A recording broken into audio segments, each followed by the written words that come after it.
computer says it's 20 hours. Let's get this party started.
Well, hello and good evening.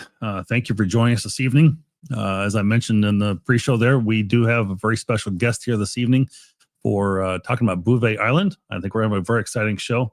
Thank you for those that are continuing to join. Please go ahead and share this out with us and let people know that you're watching Ham Shack TV.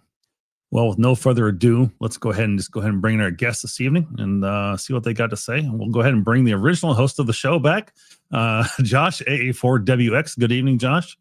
Howdy. Absolutely. Glad to have you in here. And we bring Mr. Hillbilly Ham himself. Good evening, Super Dave. Howdy there, Marvin. Oh, now it's passed on to you too, huh? Hey, I just got to carry on the tradition. Absolutely. And of course, Ramp Rat, good evening to you. Hi. Sorry about that. Absolutely. And we're going to go ahead and bring our special guest too and say hi to him this evening.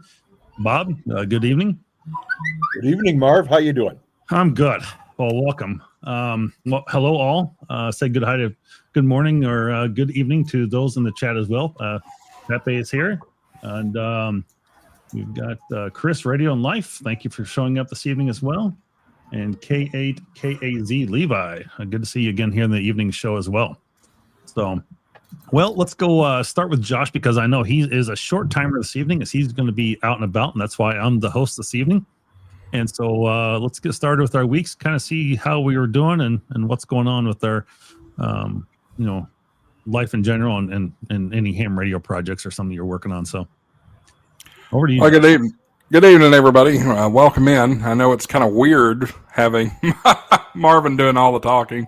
I'm here short time tonight. I have to be at the airport at 5:00 tomorrow morning for flight to Detroit. So we'll be up in Detroit for Friday and Saturday. Be home for one day on Sunday, and then flying to Los Angeles on Monday morning. So kind of crazy stuff. You'll see Marvin again next week for our Halloween special. I hear there's going to be some spooky antics. We'll see. But anyway, that's really about it. Just a lot of travel, but did not want to miss this. I'm so glad to see Bob on the stream tonight. It's going to be a very, very interesting place because honestly, I've never heard of Bouvet Island until this. So this is exciting. Wow. Wow. Well, good. Should be very interesting. So I think as we heard, we shared this out on This Week in Amateur Radio. This island's way down in the South Pacific there. So Atlantic. Yeah, sorry. Yes, apologies. Oh, thank you. Hello, Andy. Welcome. Somewhere out in the water, at least. Somewhere out in the water. Yes, Atlantic. Great. You're correct. So over to you, Dave. How are you doing this week? Oh, doing pretty good. Busy at work, so not doing much with radio and stuff. And because of work, I lost my streak on logging. Oh no! Other than that, just looking forward to tonight, man. If you pay us enough, I might be able to take care of. I'm kind of shocked Josh hasn't heard of Bouvet Island. It's one of the most sought after DX there is. Yes. I think I had my technician license, and Bouvet was on, and I just gotten into ham radio. I had a 10-meter radio, and I did not know how working split worked, and so I may have even got yelled at by a couple of less than friendly hams over that deal. Oh boy. Yeah. Mr. Ramprat, Jason, how are you doing? Oh, I'm doing just fine. Just been working my butt off, doing a lot of training. Talking with HF today and talked to Photoboy. Just been relaxing. Got to go back to work tomorrow. That's what I got going. I'll tell you what I just realized. What? I just realized I need to call up Ray Novak and get some sponsorship dollars because apparently me and Ramprat are twinning tonight. Oh, yeah. Look at that. I come. Totally not planned. No, that was not. I just noticed that. I didn't know that till you said something. Well, we can definitely plan it and have, because I have that exact set. Well, I have the shirt you have, Josh.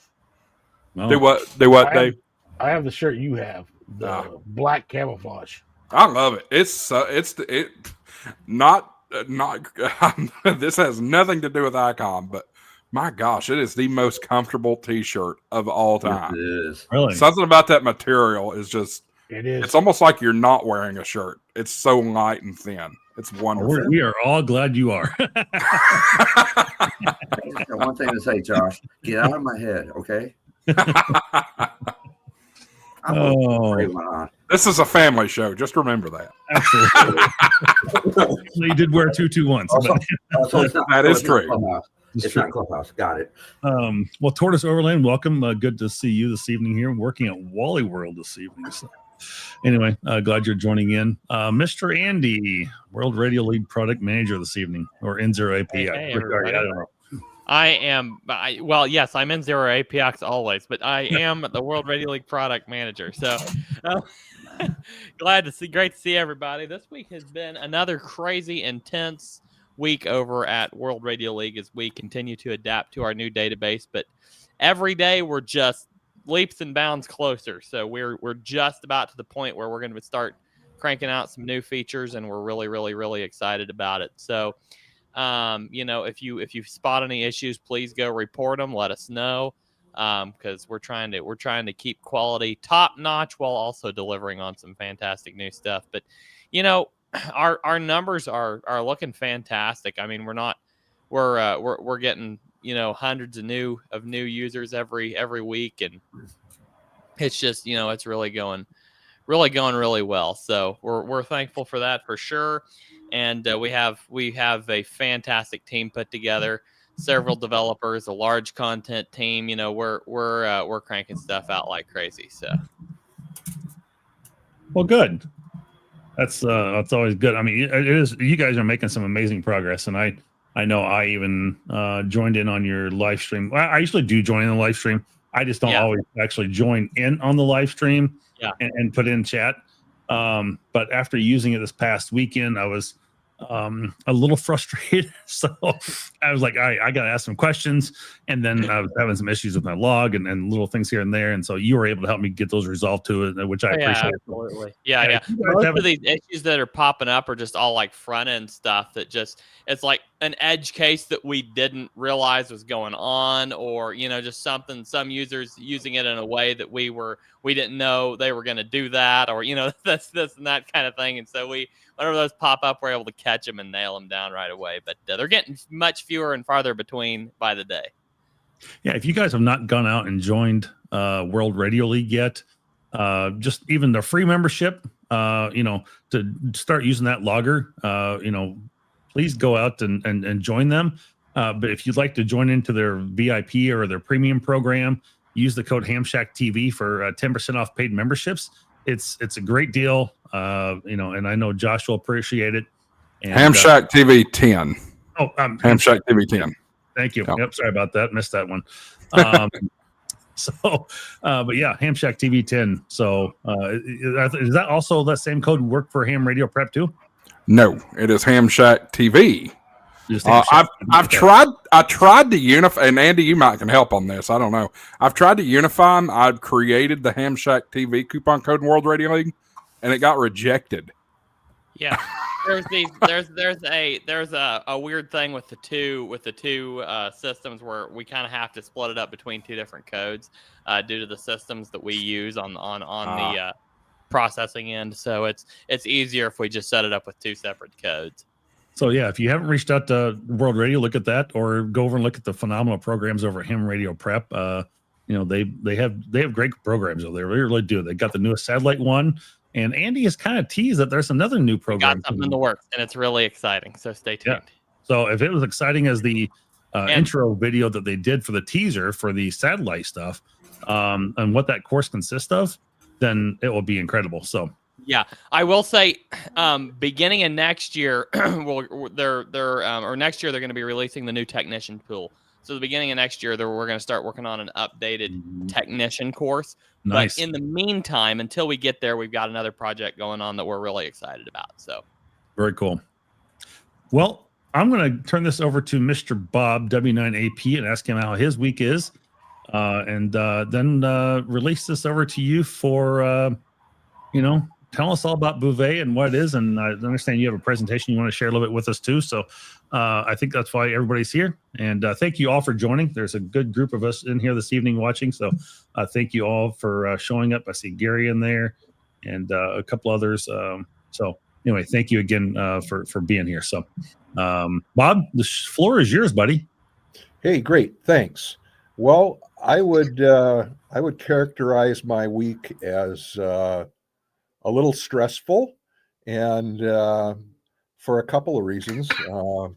Give you a little background about myself. I've been licensed for 46 years.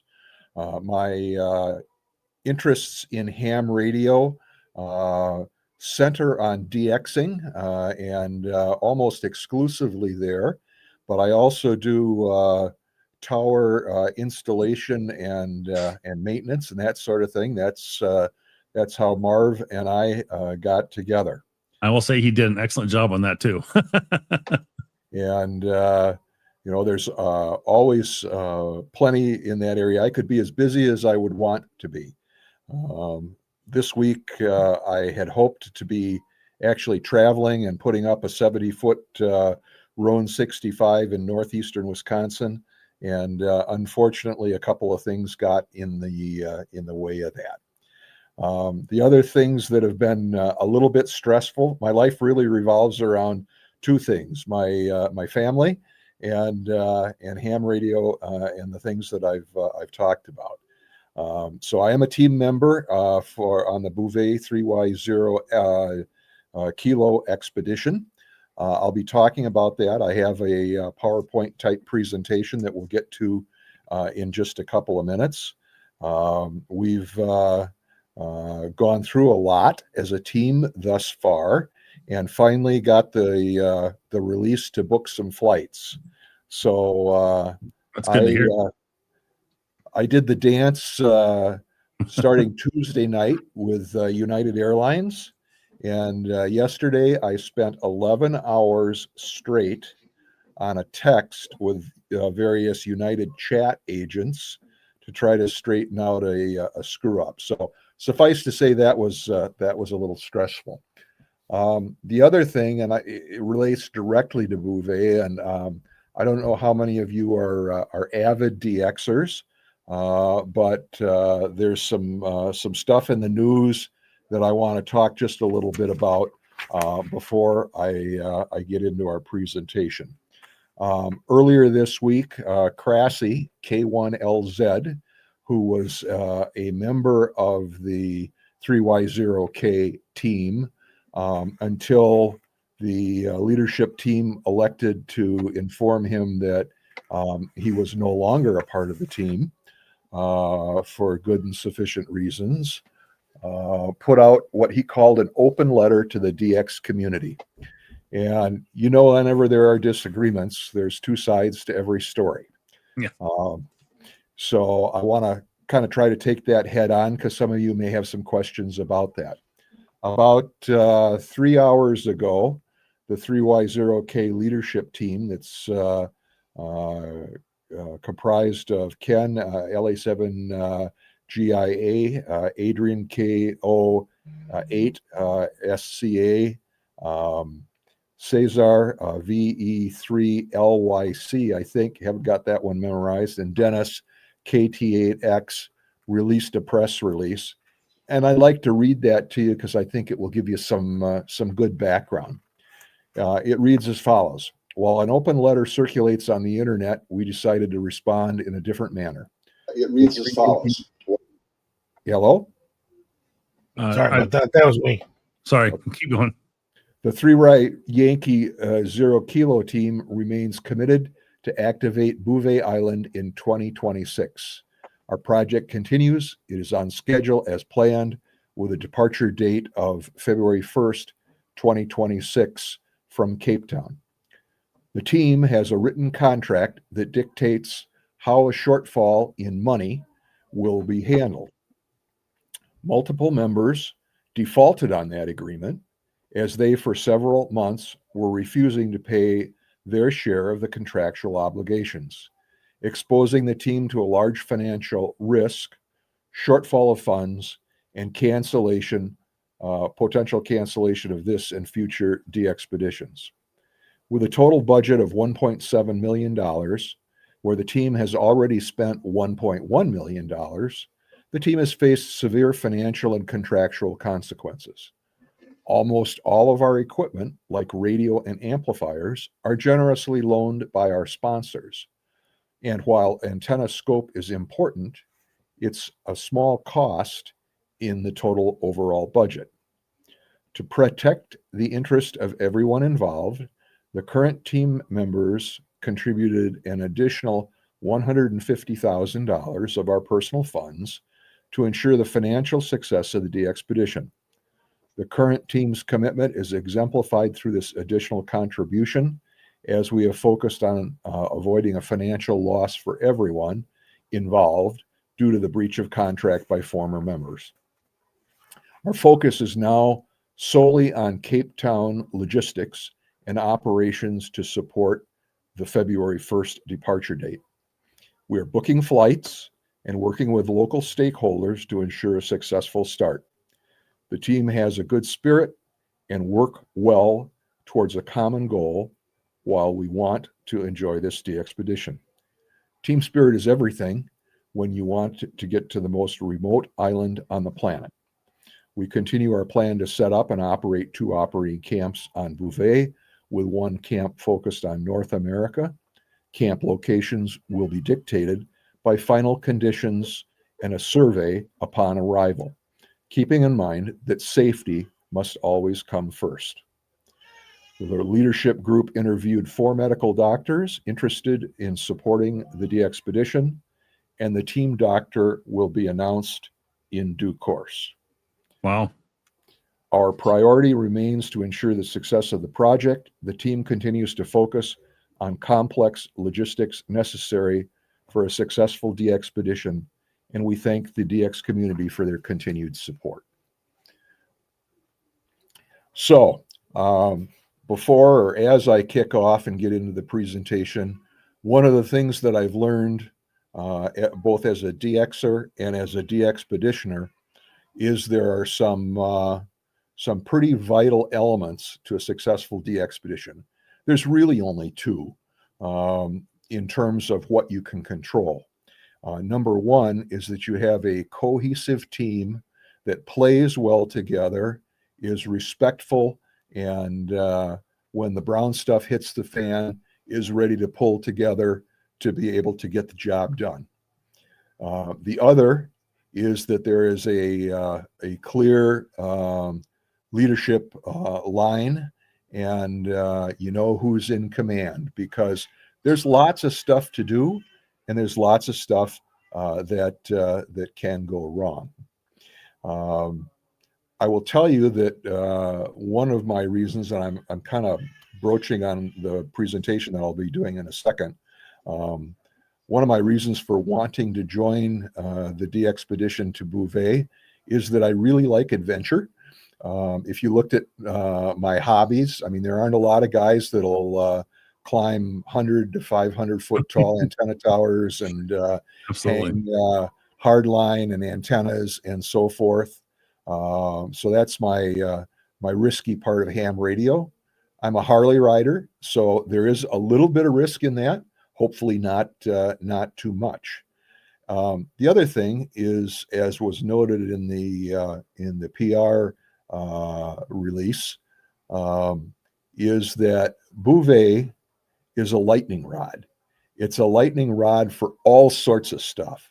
It is literally the most remote, most rare island in the world for ham radio and de-expeditioning. I can't think of another de-expedition that is more difficult than what Bouvet is. Assuming we get through successfully, and we certainly will, I can tell you that I will join a group that numbers very, very small. Literally, there have been more men in outer space than have stepped on the island of Bouvet. So let me just pause there for a minute, Bob. So if you guys are watching the screen here and watching the stream, you'll see Josh actually zooming in and out on this island a little bit and kind of give you a perspective of where this island is, and from Africa, from the tip of Africa, and then where Antarctica is. So it's about what do you call it, about halfway in between, Bob? Yeah, I'd say roughly halfway in between. For those of you that speak latitude and longitude, the latitude is about 56 degrees south. The longitude is about 3 degrees west. So we're outside of the Arctic Circle, but there is absolutely no reason, ladies and gentlemen, to travel to Bouvet, and that's why it is the rarest and most remote island. So, Marv, I'm going to share my screen and we'll get into it. I'm just going to bring this up on the screen real quick. That Pepe showed. Bob, you're some years older than I. I'm impressed that you prepare yourself for this long trip, through the tough seas. So, yeah, absolutely. It's going to be very challenging from that perspective. And I think you're going to touch on that in just a minute here as part of your presentation. Yep. So, yeah. So I've not used this particular studio approach, and I apologize if when I page up and page down, you can't see everything that I'd like for you to see, and it gets a little rocky. Real quick, say, Josh. Okay, Josh, if we make that big screen, I think that's going to be the better way to go with that. I was just going to ask you what your best perspective on that was. So, okay. That looks like that's about the best we're going to be able to get it. Okay. I was just wondering. I was playing with that. We tested this in the pre-show, and I was like, the best I could get it for screen size. And I just wanted to see if there's anything options, right? And know if there's something better, and I didn't. So, all right. Thank you. Sorry about that. That's fine. Well, this is a shot of Bouvet Island, and I will continue to show you some pictures. This is roughly where we think we'll be landing. I can tell you that, as I mentioned, the location of Bouvet, it's an island that is about 19 square miles in size. So if that were a square, it'd be about 4.5 miles by 4.5 miles. It is a volcanic island, 93% covered by a glacier, at least the last time anybody looked. And the weather on Bouvet can be a bit challenging. So, as you might have gotten a flavor from the press release that I read, money is important to this group right now, because at $1.7 million budget, it will be the most expensive de-expedition ever. And not surprisingly, the majority of those expense dollars come from the ship and the helicopter that we'll use for transportation. So I would draw your attention to the 3yankee0kilo.com web address that's there. I'll tell you as I start and come into the the presentation that everything that I will say tonight is true and accurate to the best of my knowledge. I will tell you that some of the things that I talk about will change. What's that all saying? The best battle plan never survives the first shot fired. And that's certainly the case with Bouvet. So this is another look at that same view. And you see right here, this tent, that is the site of the ill-fated 3 Yankee 0 Juliet DXpedition that happened in 2023. I mentioned that Bouvet has been a lightning rod, and there's not been a particularly good history of success in going there. The last DXpedition that was somewhat successful happened just after the turn of the millennia. Some of you, if you were licensed at the time back in the 2017-2018 range, may remember the 3 Yankee 0 Zulu expedition that sailed from South America to Bouvet, spent a week station keeping off the island, and never got on shore. The one thing that is critical about Bouvet is weather. Weather. I'm going to give you a pause real quick. Folks, if you guys do have questions you want to ask of Bob, please post them in the chat. We'd love to hear you. We got several people watching, and glad you're joining with us this evening, and continue to share out the link for this episode. I think it's really good what Bob's covering here. But if you got questions, please post them. We'd love to hear them. And Bob's willing to answer those questions as well. So anyway, sorry about that, Bob. No, not a problem. I just realized that I was talking from the website rather than the PowerPoint presentation. So here is a view looking out where that photo was last taken of the 3 Yankee. A little bit, I think. Pardon me? Scroll up just a little bit on the screen. Can you scroll your screen up a little bit to see that a little bit more? No. Okay. And I'll talk a little bit about that DXpedition as well as others. So as I anticipate talking to people, I like to try to know my audience well. At W9DXCC this year, I spent time with W0GJ, Glenn Johnson, probably one of the most prolific North American DXpeditioners, talking about Bouvet. And he said a couple of words that start with D, like dangerous and demeaning and defenseless. So with that as an overview, I would guess that you want to answer the questions like, so why do you want to go to Bouvet? And what in the heck makes you think that you'll be more successful than other groups? Why is the budget so great? What's our strategy and plan? What's the team been up to, and how can I help? So here's what the operating team looked like back at the beginning of the summer. And there is somewhere between 1 and 5 fellows that are pictured there that will not be going with us. And some of those circles. I think you might want to scroll up a little bit if you can. We can't see we can't see that screen, Bob. So I don't know if you're on your PowerPoint. If you want to stop and reshare that PowerPoint. Yeah, let's do that. Yeah, let's do that. There's a question in the chat. Yeah, what kind of tower are you going to erect? I think he'll get to that if there's any at all. But I think you'll discuss that in a few minutes, right, Bob? Yep. Yeah. Okay, there we go. So that's the website still. Yeah.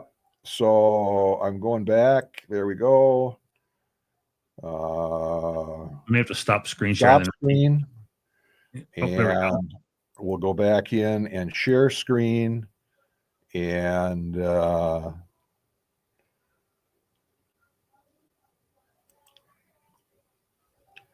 And what I want to share is the Bouvet presentation. There we go. Oh, that's back to the website again. Yeah.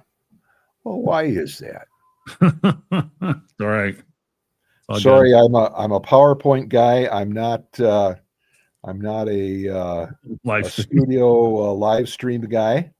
I tell you what, there's this thing that we call Murphy's Law of live streaming. Yeah. And, it seems If to it's gonna always take happen, it will. effect. Absolutely. Bob, if you want to email me the PowerPoint, I can present from my side and let you just tell me to advance if you want. It's pretty big to email. Okay. Yeah, just try and click on PowerPoint again, see if that pulls up. We got a moment here we can try.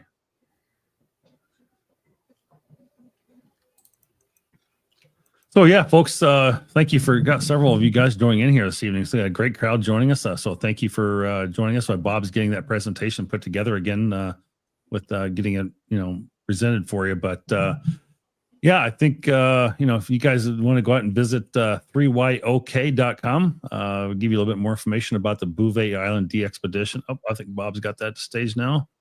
There's your Gmail account. Yep, we'll get everything else off my desktop. But yeah, if you guys got further questions, please share them out. So we'll post them as I can through here, and we will try and get all those questions answered this evening. I'm sure Bob will be doing plenty of those along the way. But there, how's that? I do not see anything yet. So yeah. I'm sure I'll come back in a minute here. But yeah, it's absolutely crazy. It's going to be one of the most expensive DXpeditions to date still. But hopefully this one will be well worth it, considering I'll call it, Bouvet Island 2.0 from several years ago, where, it had a lot of issues. So this one will hopefully be a lot better, because you're right. It is one of the most sought after DXpedition islands in the entire world. So I don't see nothing yet, Bob. So I'm not sure how many you guys just post in the chat. Let us know if you do you chase DXpeditions? Do you follow them? Do you ever pay attention like DX World? Do you follow some of these DXpeditions that go on? Has anybody been in the chat been on a DXpedition? So it's a good question too. If I'll say, if you chase DXpeditions, put a 1 in the chat. There you go. That's just if you chase. Yeah. I tell you what, there are I think 340 DX entities, and out of those 340, Bouvet is the 10th most wanted. So it's way up there on the list. Hey, don't be stealing my thunder. Oh, sorry. I didn't know that was in your presentation. I'll shut up. All right. Bob will get this Zoom thing up and running, because I'm excited to see this myself. I know he's presented it several times here. So let's see what we got here at stage. There we go. It's like that's your back screen, but it's the infinite StreamYard. Hey, there we go. There we go. Now we're going. Okay. Beautiful. Beginning. There we go. That's what we want to see. That looks awesome. Thank you. So, as I started to say before, this view is the same thing that you saw, except that the ship was somewhere out here. If you can see my cursor moving around, looking, we as Americans think that north is always at the top of the map. So we're looking north, or currently looking south. We were looking north before, towards the island. This is the tent that in that DXpedition served all purposes. And you can kind of see a lot of what goes into the DXpedition here. You can see these roughly 35-gallon polypropylene drums, and those might contain anything from fresh water, dehydrated meals, equipment, human waste, etc. And space on Bouvet is at a premium, because the weather. The difficulty of getting on the island. You see a lot of tarps sitting around here, and the tents are sized on the upcoming DXpedition to fit just what we need. And I'll talk about that as we come. So I've talked about this. I've talked about the team. This will give you an idea of some of the metrics of the DXpedition. We have a planned departure of February 1st of 2026 from Cape Town.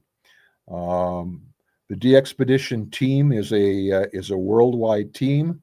We have people from all over Europe, from Russia, and from the U.S. So we're all planning to meet in Cape Town on or about January 29th or 30th. In my case, I'll hop on an airplane at Chicago's O'Hare Field on January 27th at 6:05 in the morning, fly to Newark, catch a direct flight out of Newark to Cape Town that'll leave in the evening around 7 o'clock, and I'll arrive in Cape Town the following day at 6 p.m. The plan is that once we leave Cape Town, the DXpedition will be in the neighborhood of 36 days long. It's about a week to sail from Cape Town to Bouvet and back. So a week each way, 13 to 15 days sailing. We'll be on or around the island for about 3 weeks to 23 days. And we're hopeful of being on shore about 14 of those 23 days. And, just a comment, you might say, well, how come you're not going to be there for 21 to 23 days? And I'll talk some more about that, but it's driven by weather and the difficulty of transport.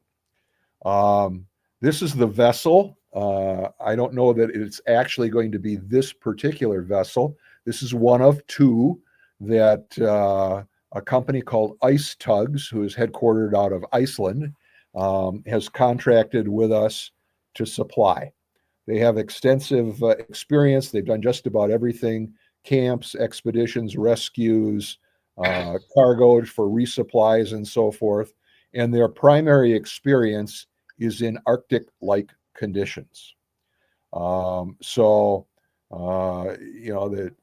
A boat that's 300 feet long in the seas that we're going to be sailing will be very interesting. The other part of the expedition is a company called Ultimate Air. And what you see up here is one of two helicopters that they may supply. And you'll note that a couple of times in the presentation, I'll talk about may or probably will be, because both the ship and the aircraft is driven by their schedule and what will be available at that time. This is an Airbus single turbo engine helicopter, and we also have a backup that could be a twin blade helicopter. Bob, real quick, is that helicopter going to be landing on and off the ship? And will that travel from Cape Town on the ship with you, or does it fly down there? It will be loaded the day before Sunday, February 1st, onto a helipad that will probably be here in the front of the ship. Okay. We're still working out all of the logistics piece. I have been named sort of the Loadmaster Logistics Coordinator. We have, as I'll show you in a couple of minutes, we have a 20-foot container that contains all of our equipment, food, and supplies. That's shipping by ship to Cape Town from Norway. There's a cargo hold below deck. That's where it's going to be put. Wow. And we'll have, the good part about that is we'll have access to the container during the trip so that we can start the unload and logistics process. Wow. So in the press release, you heard contracts talked about, and there's really five contracts that are in place. Functionally, there are three with Ice Tugs, with Ultimate Aviation, and then a company called Arctic Yachts, who is an expedition specialist and outfitter. And we've brought them on board for a couple of different reasons. And then as far as the team goes, there's a financial agreement with a private group, and we're taking 2 to 4 non-ham type adventurers. These are the kind of guys that, they're not Bill Gates, but they come close. And to put it in perspective, one of the guys, I don't know if any of you follow space missions. There was one this spring that was the first to orbit the Earth over the poles. And one of the guys on the private group was on board that spacecraft. Every team member signs an agreement in order to be brought onto the team. It covers just about everything you can imagine, from your responsibilities. There's a confidentiality clause in it, and it spells out how you will be responsible financially. So we're looking back at the camp where 3 Yankee 0 Juliet was. There's going to be 2 operating locations, one there, and again, we're looking south now. If this were live and you could turn around and look north, you would see that the geography of the island slopes upward to the north.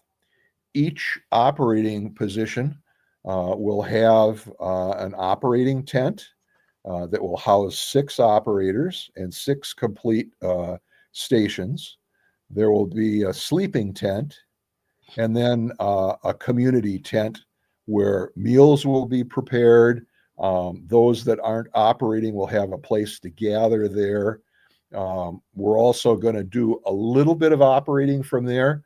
One of the fellows from Europe is bringing a QO100 satellite setup, and that's going to be placed there.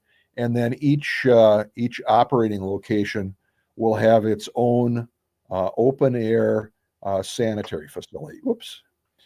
So this kind of looks like the graphic that Josh put up earlier, and overhead, and oriented for us crazy North Americans. Bottom is south, top is north, and we're going to land over in this corner, Camp Fia.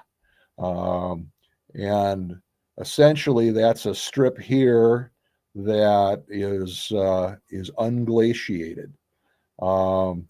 This area here where it says NPI base is a Norwegian automated weather station. There is absolutely no reason to go there unless you're from that Norway group that has to come and service the weather station, and they haven't been there for the last 10 years. And again, this is the kind of the same view that we saw opening. Here's where our lower camp is going to be, which is where 3Y0J is. Here's where the upper camp is going to be. And so I see you have different call signs for both of those, so they'll be considered no. different. No, the only reason that it says 3Y0J is to identify that that's where the last expedition started from. Okay, gotcha. 3Y0K exclusively. Gotcha. But you can begin to appreciate from this view, there is no beach, and everything that's not covered with ice is rock. This is a volcanic island. Basalt and other types of rock. Then the rock size will range from roughly what we'd call 1.5-inch crusher run type rock to rocks like this bad boy right here. That's probably a little bit bigger than a Volkswagen. Wow. So no you're going to soil. I mean, you actually have quite a hill to climb there to get up on both Yep. of those. Yep. So, a little bit of history. This is what it looked like in 24 from a passing ship. And it's usually not going to be nice and bright and sunny like this. We expect 90% of the time for it to look like that. I can tell you that the weather on Bouvet in February will be a balmy 32 to 34 degrees. The relative humidity will be 95%. Winds will blow, when it's calm on Bouvet, it'll be about 25 miles an hour. If there's a storm moving in or moving out, that will increase the winds to around 40 to 45 miles an hour. And if it's a really kick-butt storm, we'll have 50 to 80 mile an hour winds. So imagine landing with a tent. I'm just going to go back and give you a look at what that's like that, and having to erect that in a minimum of 25 mile an hour winds. That's going to be one heck of a sail. Yeah. So what's the plan strategy? And again, we want to show you everything in context.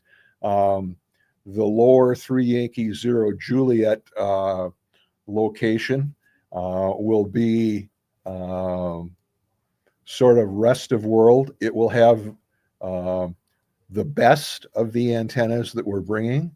So a 27 meter high, 160 vertical, 4 squares on 40 and 80, some monoband Yagis.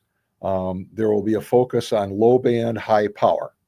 And that's where the satellite setup is going to be. So if you're going into all rock, how are you holding those antennas in place? I mean, just having that's a great question, because imagine having kind of a pile of compacted gravel and trying to anchor something in that. That's exactly what the island is like. So in our tool set, we're bringing 2 rotary hammer drills, and we will drill into the larger rocks. And one of the team members has constructed anchors out of stuff that looks like rebar, and they're roughly shaped like a pea. And the descender on the pea will get pounded into that hole that we drill in the rock. And the ring of the pea is where we will tie off all of the ropes. Interesting. Okay. That will be antenna supports. And you can kind of see that here around the tent. Like right in this area, there's some stuff that's drilled in. There's rocks piled around the apron here of the tent. Okay. Can I throw just a quick one at you? Yeah. You keep referencing the 3Y0 Juliet expedition. Did they leave any equipment behind? He says a failed expedition. Did they have to leave any equipment behind? And if so, will you be recovering any of that? Or did they pack all that out with them when they left? Can you give me? The quick question was from Andy was, they had to leave, and did they leave any equipment behind? And will you recover any of that equipment or have access to any of that equipment while you're there? Sure. Great question.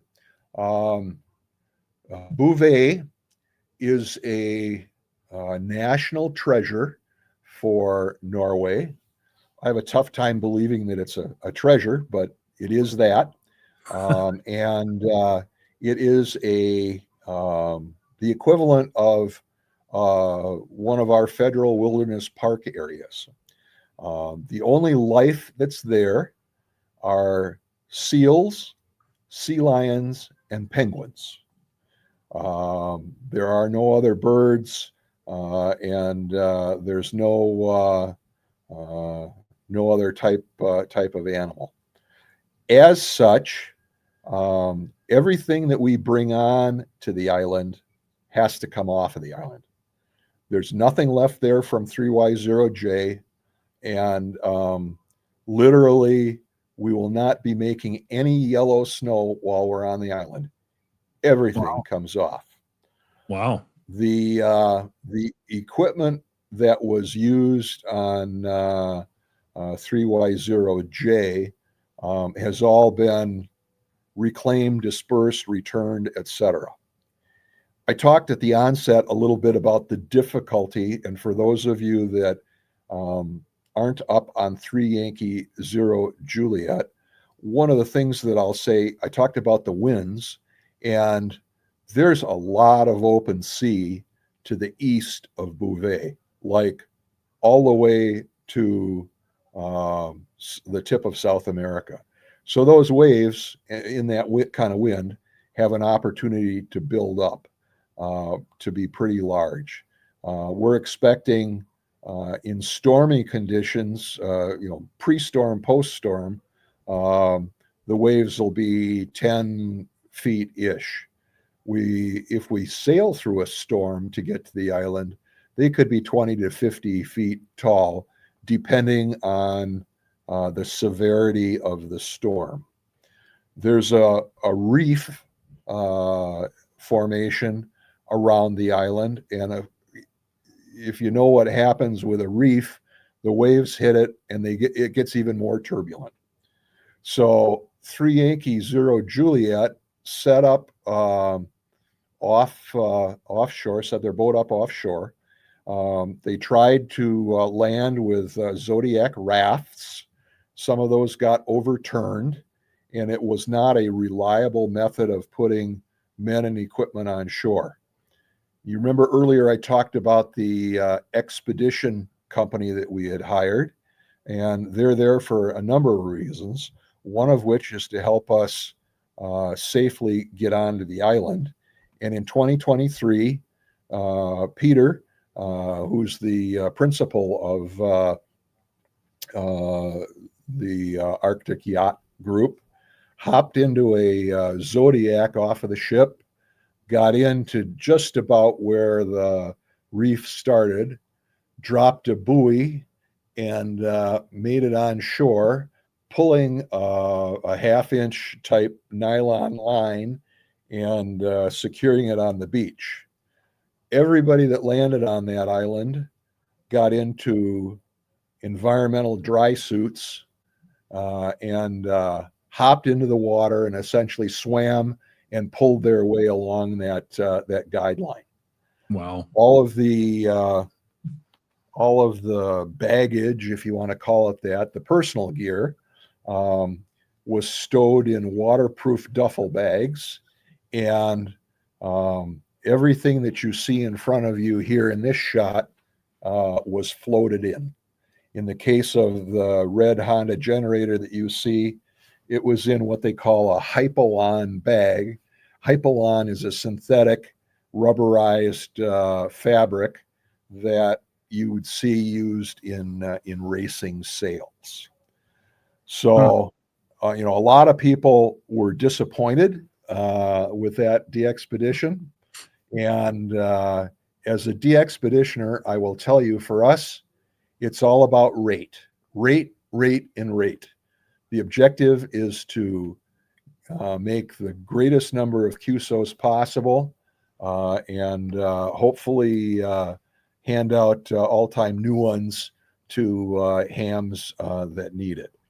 So given the limited amount of equipment and antennas that they were able to bring onto the island, in my mind, they did okay.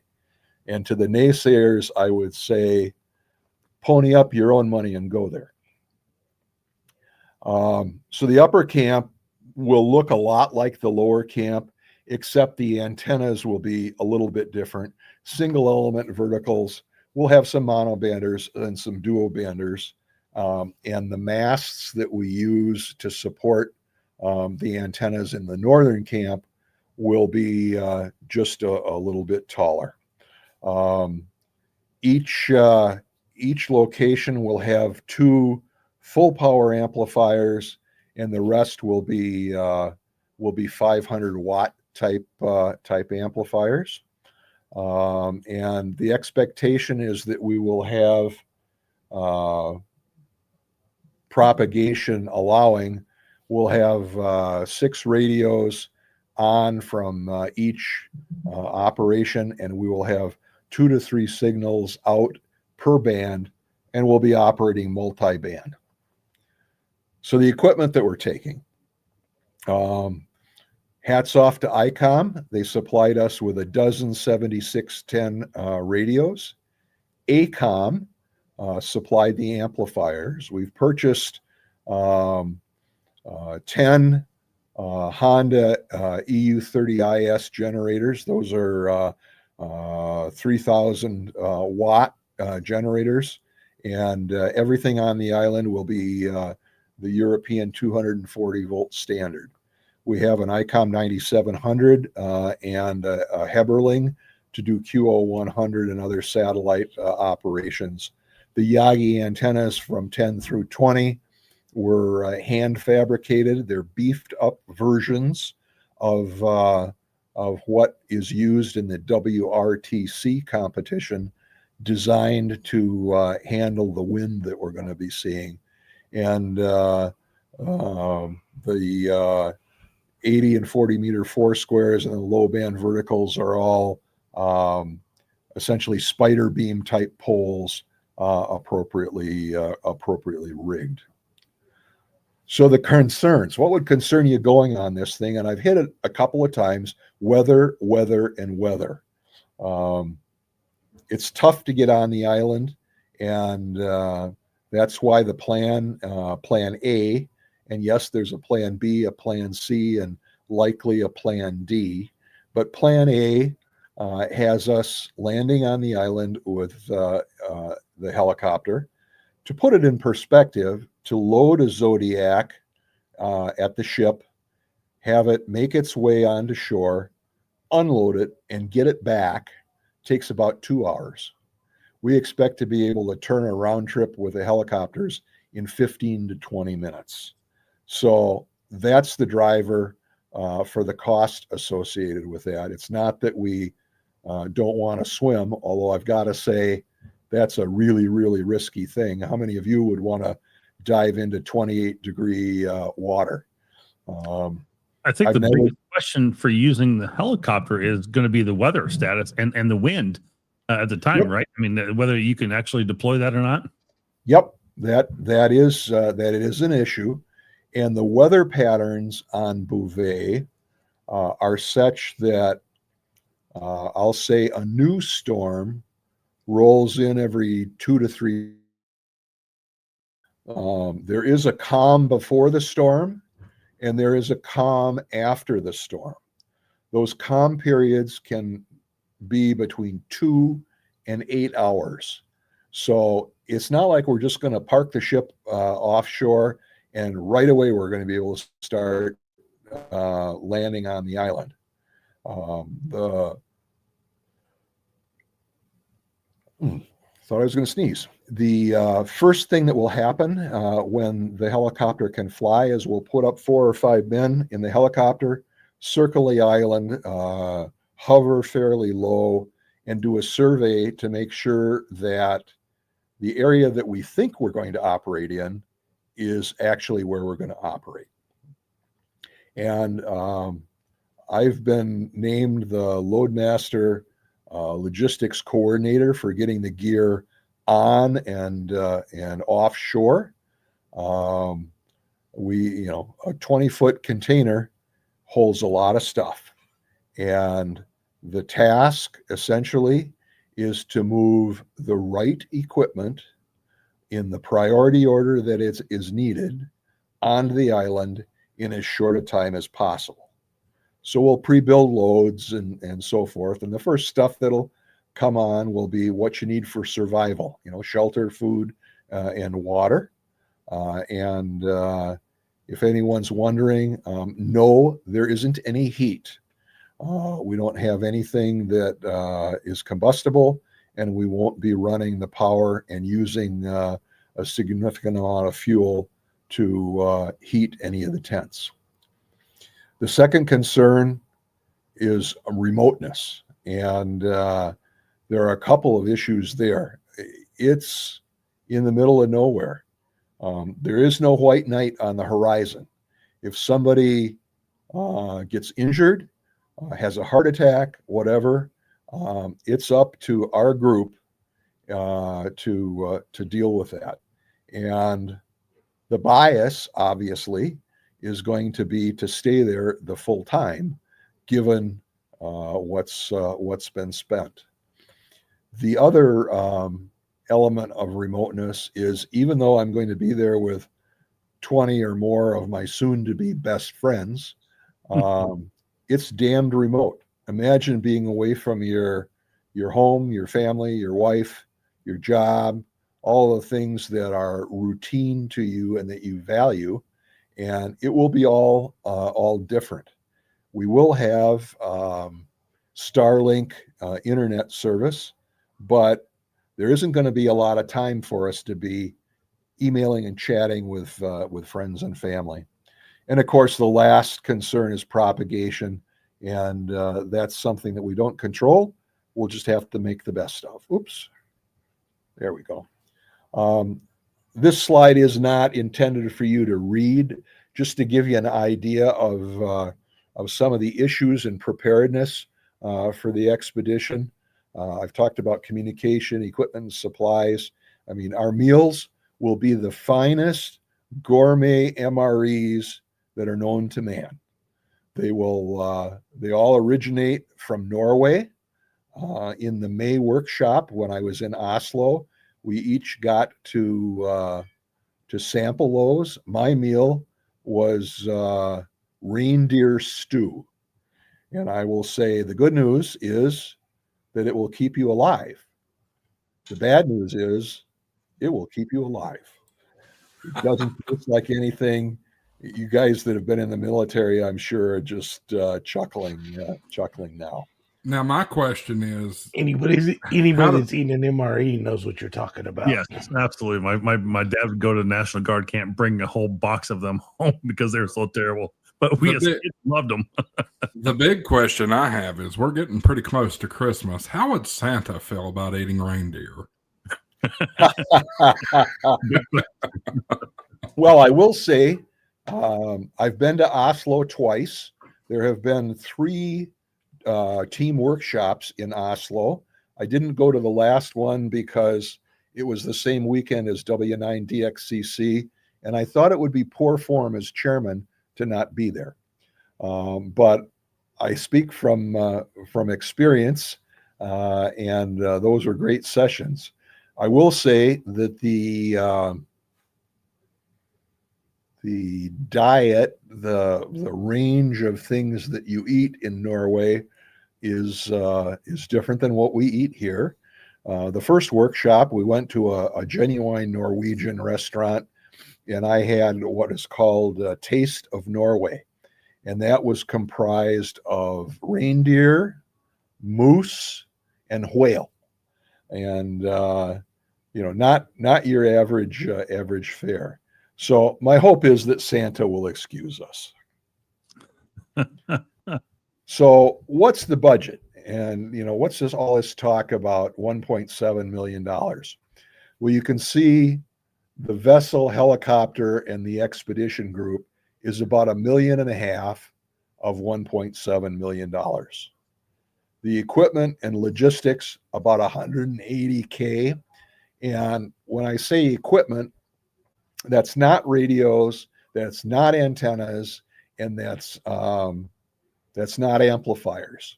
That's all the ancillary equipment. So, coax and masts and wire, tables and chairs to go in the operating area, and so forth.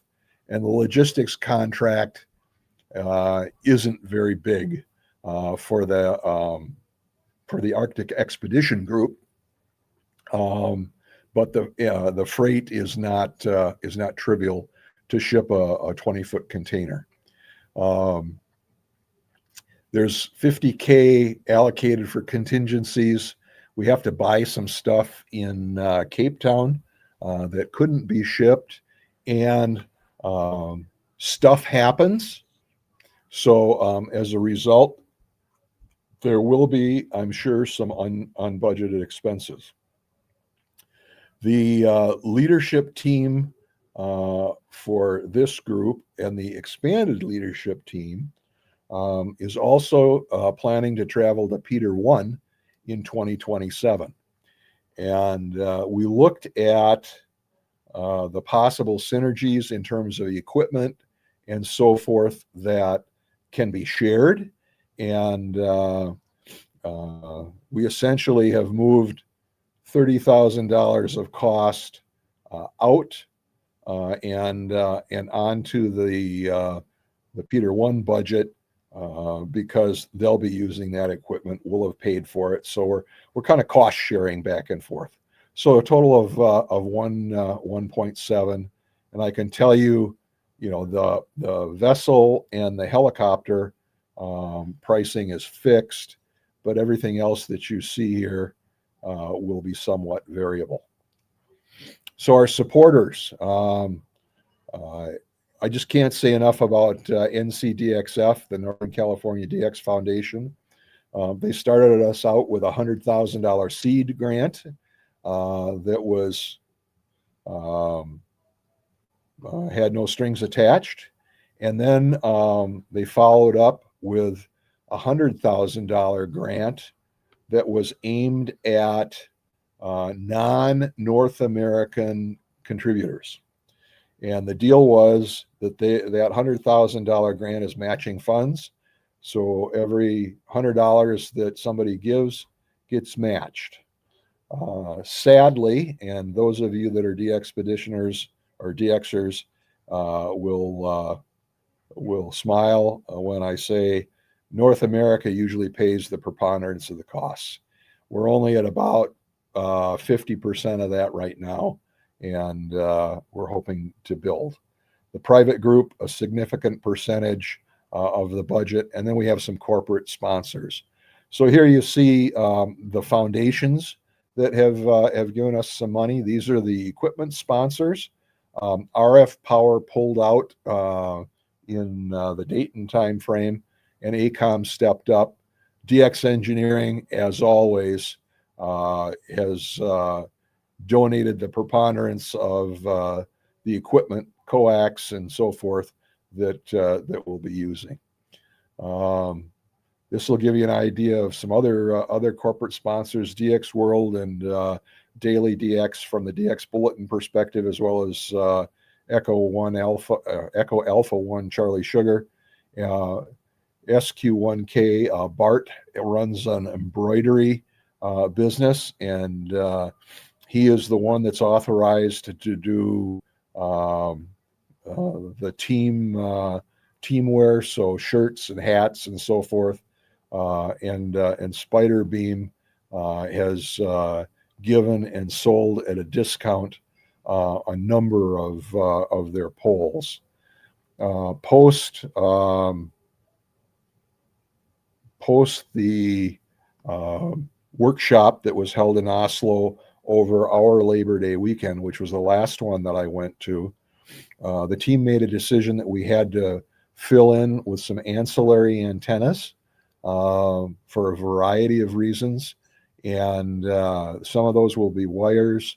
Wimo, a large supplier in Europe, has donated some monoband beam antennas. So what the heck's the team been doing? This is a shot from the September workshop in mid-September. You can see the 20-foot container that I'm talking about. And you'll note that it's a little unusual in that you got a side open. So it has doors on one side doors on one end. The workshops that I've mentioned a couple of times are all focused on getting all of the equipment, getting it all loaded properly in the container so that it won't shift around, and it'll be in decent shape when we actually get to Bouvet, and it will be fairly accessible. So just to give you an idea, looking at this container, these plywood and 2x4 framed deals are generators. The plywood part is actually holds the generator in its Hypalon bag. The 2x4 frame that I constructed for all provides support so that we can pile these guys up on top. Lots of blue containers. And again, those typically are containing ancillary equipment and the MREs. The first workshop, we had all the MREs there, and we had a team that took the MREs and assort packed those into drums so that we didn't have to eat reindeer stew for dinner for a whole week and so forth. And I'm told we have 6 delicious selections. So does like your radios and all that get stored in those containers as well? Yes, sir. You see right here where this orange strap is, those are Pelican cases, and there are probably 24 of those from this size, which is relatively small. These are radios. So each one of those contains a 7610 and a computer that will have the logging software and networking software on it, and the ancillary data and jumper cables to connect to the amplifiers. The amplifiers are all stored kind of in this general area, and there's more of these guys behind this this stack of blue drums. And then on top of all of that are and behind that are a couple of things. The masts, the heavy duty masts that we will use, those were custom constructed in Italy. They look sort of like a crank up tower, but it's made out of square tube. And they'll be about probably 12 to maybe 14 meters tall when they're extended. Then on top of that are the ski bags that contain Yagi antennas, the tents. This area over here, you can see some tables. There's chairs stacked over here, and there's an couple of containers worth of emergency equipment that will be used on the island. So we spent time inspecting, testing, and training. We all have training on how to put tents up in the wind and how to run the kitchen. We're using Olympia paraffin stoves and induction heaters to heat the water that will make the MREs. And we've tested all of that and done the training. Do you guys have to go through and hook up all the radios, the amplifiers, and test all that too and everything as well? Yep. All that gets tested. Okay. Yep. And then some of the team has been constructing accessories to take along. I talked about the guy anchors earlier. We also have the equivalent of AC, what we would call AC line filters. And yours truly constructed all of those and brought them over in May so that any noise generated by the generator won't create non-receive situations. I may have to talk to you about that. I may need one for my champion generator. And then of course, the last thing is to inventory, weigh, and pack everything. And that's what happened in over Labor Day weekend and in mid-September. The container was sealed while I was at W9DXCC. It was picked up the following week, and it's on its way. So the overall, logistics plan.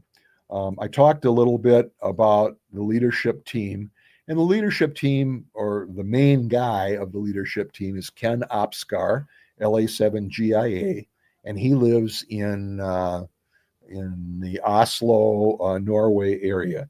He was also, and the question was asked before, so why do I keep talking about 3 Yankee 0 Juliet? And that was the answer is that was the last expedition, the most recent expedition that was there.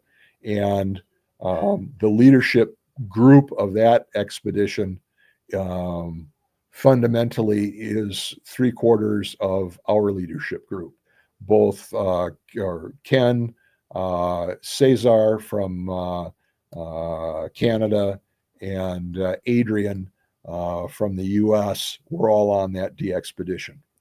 So you can see the inflows from Bulgaria and Italy, the antennas that I talked about, and the masts. The ICOM equipment and the ACOM equipment came over from the US, along with some miscellaneous stuff.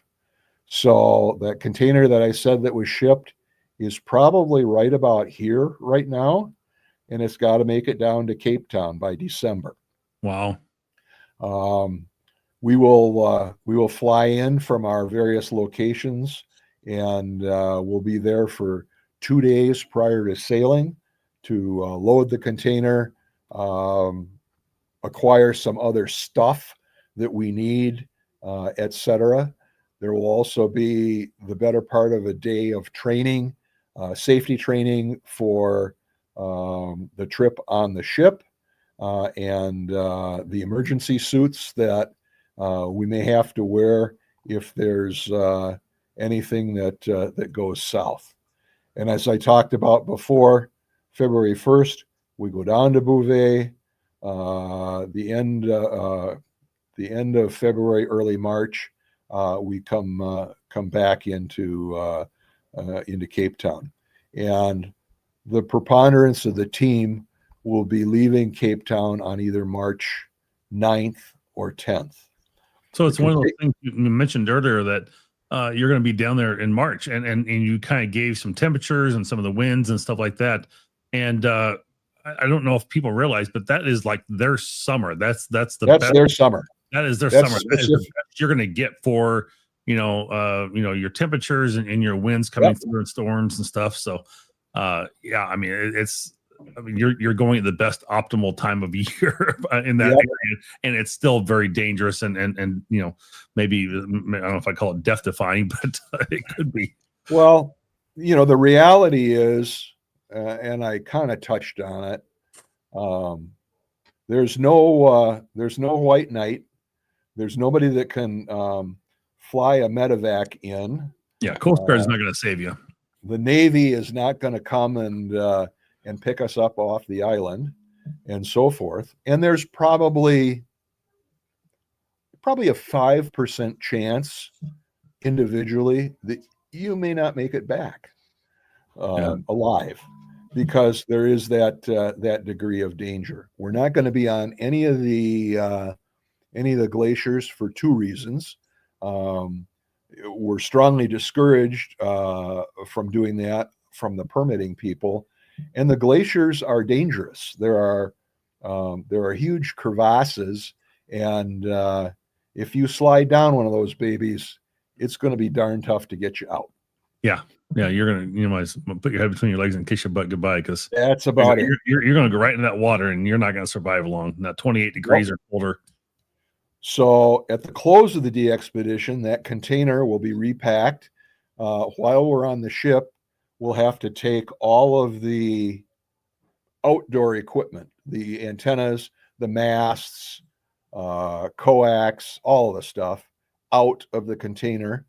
We'll be laying that out on the ship, and we'll be rinsing it down to get the salt off of it that will have been deposited there by the salt water atmosphere blowing the sea into place.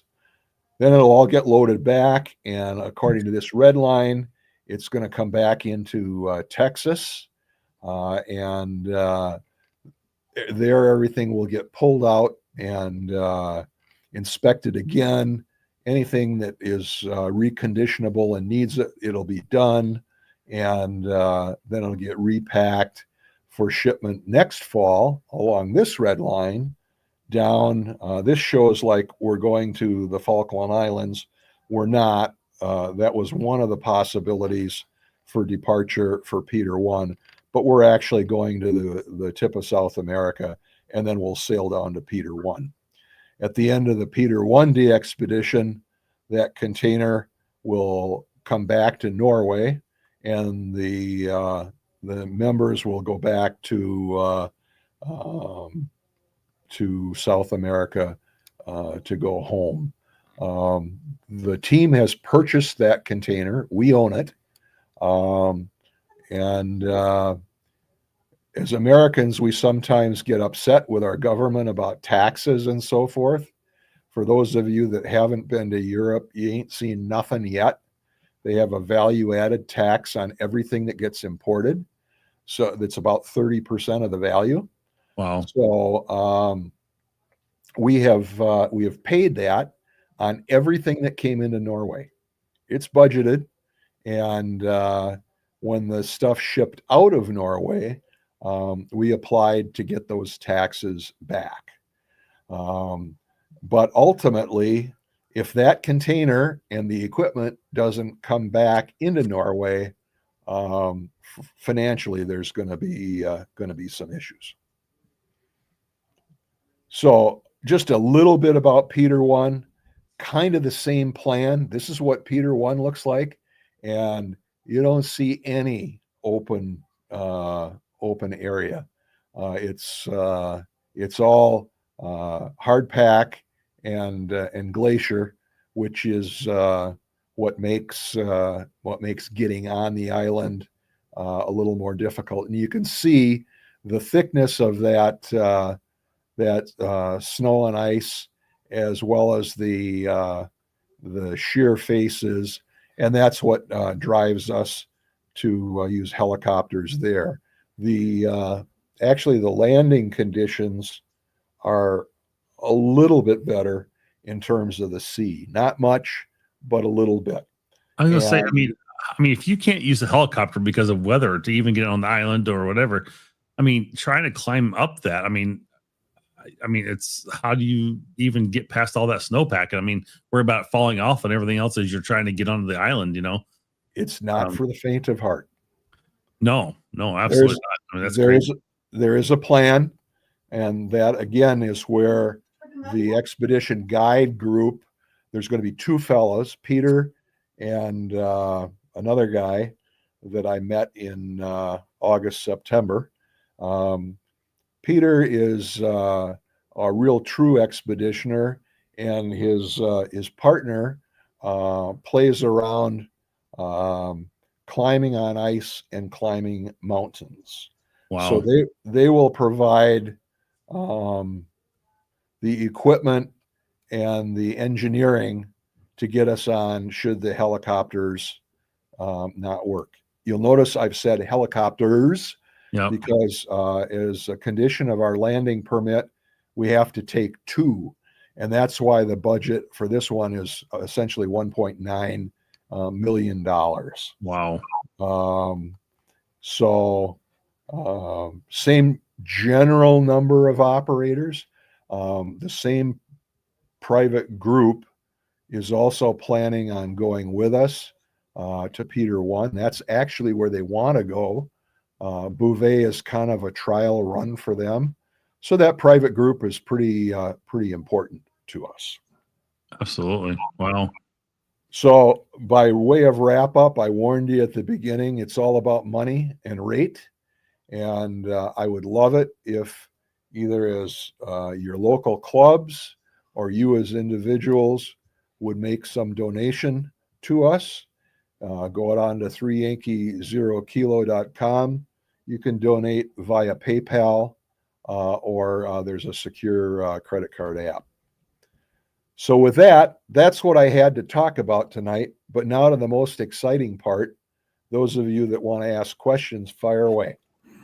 Well, let me just say this before we get any questions in the chat, which I think we already have a few. But We do have a few. Bob, I really appreciate you coming on. This has been a fascinating presentation, and I'm really, really looking forward to it. I've got all my HF equipment in storage right now. Hopefully, by the time this happens, I can pull it out and we can try to make contact. Hopefully not. You can use my remote station if we can. And oh yeah, that's a great idea. Hey, we might do that on a stream one night.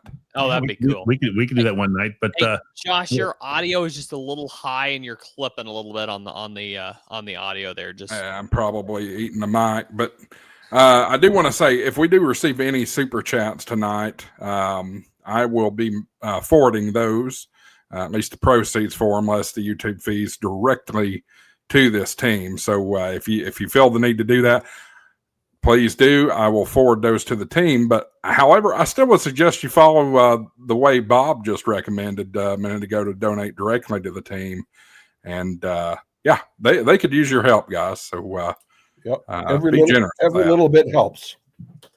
Absolutely. And I will offer Josh and Marv and the balance of the leadership group for Ham TV. If you're interested in a program after we get back, I'd be happy to do that. Absolutely. For sure. a debrief would be awesome. That would be great. I probably won't be able to tell all of the stories because this is a family TV event. We are a family show, as they say in the business. I will say, for those of you that are wondering, there will be no tobacco and no alcohol on the island. Really interesting. Is that part of the protection of the island? That's part of the contract and part of the arrangement that was made with the Norwegian group that has governance of the island. Right. That makes plenty of sense. I mean, if you had somebody smoking cigarettes, you're going to get butts all over that island. So it's very good and environmentally friendly to take. Well, plus sure. if you're in what's essentially the operating tent is an 8-man tent. That's what it's designed to be. No one wants to smell the smoke either. But we're going to have operating tables that are about, I don't know, maybe 2.5 by 4, something like that. And they'll be arranged in a ring around the walls of the tent. And the last thing you want to do in a space that size is have some guy putting tobacco smoke in the atmosphere. Yeah, sure. Bob, I got a couple questions for you. Yeah, go ahead. Number one, do you have a list of current team members that you'd like to share, or like how big is that team? How many members do you have? The plan is to have 24 team members, plus the 2 to 4 private group, plus the 2-man in the expedition area. Because of the happenings that I detailed at the beginning, we are at least one person short, and there could be as many as 4 more that opt not to go. The website currently has pictures of everyone that we were planning to go along with as of the end of the summer, except for Crassy. And when we find out about the other 4 operators, whether they're going to join us or whether they're going to leave, their photos will come down. And I guess that leads me to say, obviously we were one person short before. And we're going to be more people short now.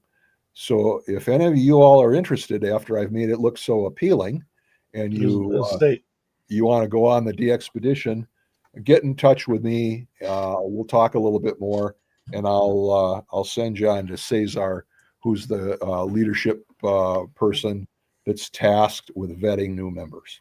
I got the perfect guy for you. His name's Dave. His call sign is KE6. I figured Andy wanted to go on it. That's why he was asking. So my other question is, so of course I work for World Radio League logging software, but I am very curious as to what your logging setup is like. what are you using? What software are you using? And how's that? How are you streaming contacts live to the internet so people can get those Sure. confirmations immediately? How are you Great doing questions. To the best of my knowledge, we will be using N1MM, and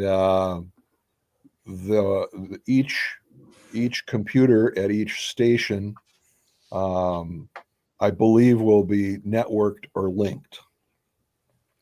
What I don't know, and is still up for discussion, is are we going to live stream that, or are we going to periodically upload that?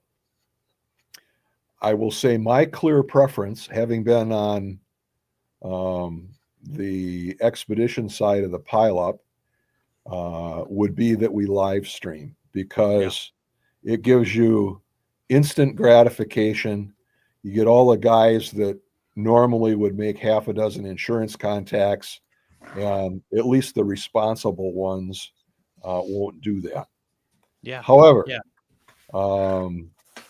We got 20 to 24 operators, 12 at the max in each location. We have 6 stations to run, and we're going to run 24/7. Yeah. So that'll give you an idea of the demand on resources. I expect that there will be an operating schedule, and in the past expeditions that I've been on, your shift is 3, 4, or 5 hours on, and then a similar period of time off, and then a different period of time on, and so forth. So that has the effect of allowing each operator to rotate around the clock and experience different propagation. Yeah, absolutely. It also gives you time to do things other than operating. One of my other assignments is I'm a generator master, and I will oversee the generators in whatever camp that I'm in. So that will include fueling. It will include oil changes at I think the service interval is about 100 hours or so. And of course, any troubleshooting and so forth. Plus, we'll all have tasks that may be boiling the water for the MREs, or swabbing the toilets, or whatever. Yeah. But so I lay all that out for you only to say that we've got some really smart guys coming on this trip. Adrian and Max, for example, great networking guys. Yeah. But they're going to be critical as operators and in other areas. And as you probably know, it's guaranteed that if you're trying to live stream, you're going to have computers that aren't syncing and uploading. The being in or near Antarctica, that's about as far south as Starlink can service. So the internet might be real reliable, or not real reliable. Yeah, very minimum. Absolutely. So I've actually worked with Max before. He's a really great guy. You know, he's a great definitely a smart one. So, but this is as you're talking here, I was just thinking we have some opportunities with World Radio League that I could see really helping in these kind of circumstances, you know, coming up towards the end of the year. Maybe Marvin can shoot you my email, or me your email, and we can get in touch, you know, later on, because there's actually some opportunities with our logging platform that are going to be coming up around, you know, the end of the year. And I'm sure this expedition might, you know, your logging system is probably already set in stone, but looking forward to like the Peter 1 and everything, there might be some potential there where we could, you know, work together on something to help you guys out. So absolutely. Yeah. The only and I will say the only downside to that, and part of the reason that N1MM is chosen, is everybody knows N1MM. Yeah. Oh, very yeah. common platform for Oh, yeah, logging. For sure. absolutely. I get it. But there could be time to reschool too. I'm not so old that I can't learn a few new tricks. Oh, yeah. Yeah, Let me absolutely. just show a few comments we'll here. email offline and we can chat about it for sure. That sounds great. Thank you. Yeah. Let me just show a few comments here that people, some questions and stuff that people have had. But one, someone wrote the helicopters are killing ham radio. I thought it was kind of funny, but it's all good. Yeah, 1.8 million to do the DXpedition for Peter 1, which will be very interesting to see that as well. So, and are you going to be a part of that one too, Bob? Yes, currently, Okay. I signed up. I think I mentioned earlier my involvement started about a year ago. Actually, at and after W9DXCC, I drove Adrian to O'Hare from Naperville, and that's what got it started. After Cesar vetted me, and I was joined the team, he gave me the "Would you like fries with that?" speech, and said, "Geez, you can reserve a spot on Peter 1 for only $1,000, and obviously it's going to be more than that." So yes, I picked it, and as of today, I'm still planning on going. So I want to show this comment first, and I have a question for you. So Peter John AC8XU said, "I'll go." So I want you to tell me a little bit, because me and you've had some personal conversations back and forth, because you were, again, my tower builder this fall, and you kind of gave me a number if you're willing to share it. What is your dollar value that you have personally invested in this to be able to make this trip happen for you in this DXpedition? Great question, and I'm happy to answer that. Just so people have an idea, like it's not just, hey, I can hop on and go. I need to, maybe buy my own ticket or anything. There's a whole lot more to behind that. I think for Bouvet only, by the time I'm done, I will have invested somewhere between $40,000 and $50,000. And I think I'm going to make a few faces smile. Andy, he's like, "Whoa, wow!" That's comprised of the buy-in, and typically the finance plan for a DXpedition is that the operators cover about half of the cost, and the other half is covered by donations. So the buy-in for the operator fee was initially $18,000 for the expedition.